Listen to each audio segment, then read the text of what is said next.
I don't watch a lot of horror movies as much. The only horror movies I would only be interested in gotta be really dumb.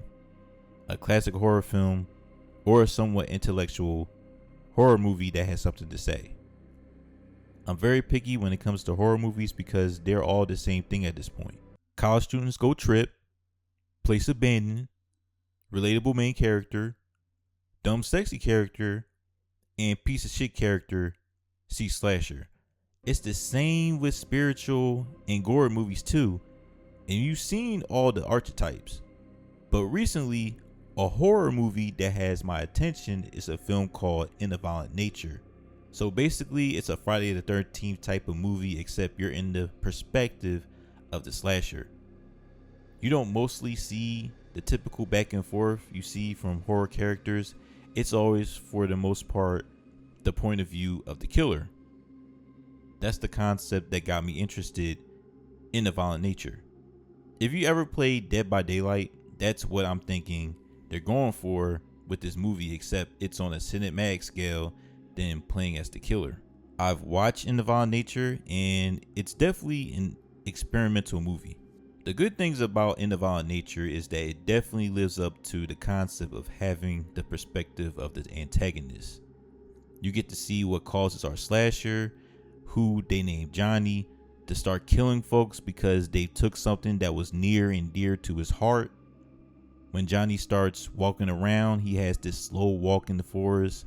But what's cool about it is the way they're speeding the walking. They just instantly cut to the next scene as Johnny walks to his next spot.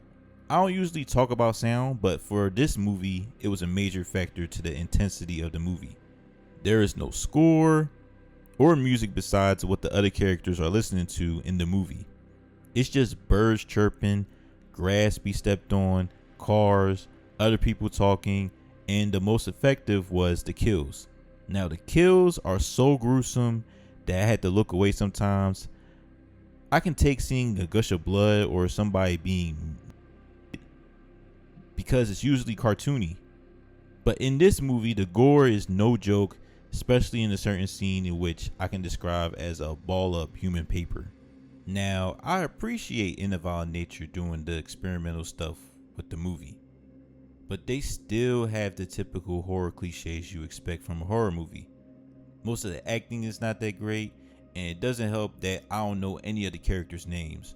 All of the characters are just NPCs, like how you see the characters you kill in the video game Dead by Daylight.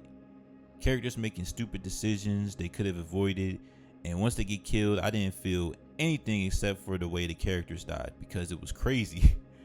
Also, the movie is going to be really slow, and I can understand if somebody watches this movie and say it's boring. The whole movie is slow paced, and it's basically watching Animal Planet in the theater. I feel like they could have went more with In the Violent Nature.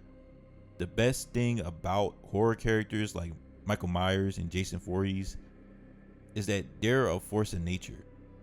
You don't know why slashers are killing these innocent people, except to just kill. The motivation from Johnny was fine, but could have gone a little further with just making him this monster instead of being somewhat relatable.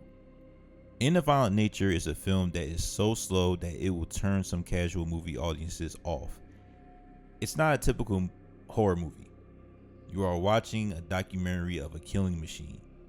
The characters that you want to relate to won't be in this movie. Johnny is relatable to a degree because of why he wants to kill his victims, but at the end of the day, he's a killer with no remorse. Disappointed in the cliches that In the Violent Nature has kept, but In the Violent Nature does live up to its trailer, concept, and name. You can still feel the intensity anytime Johnny is near a civilian just trying to have a good time in the woods. You're able to see that Johnny is not just a dumb monster character. He's using strategy to make these kills. Like I said before, the sounds will have an impact on you in this movie, including the several kills our main slasher Johnny has among the victims. So I would say for anyone that's curious about In the Violent Nature, just know this is an experimental Dead by Daylight movie and not a typical horror movie you're used to.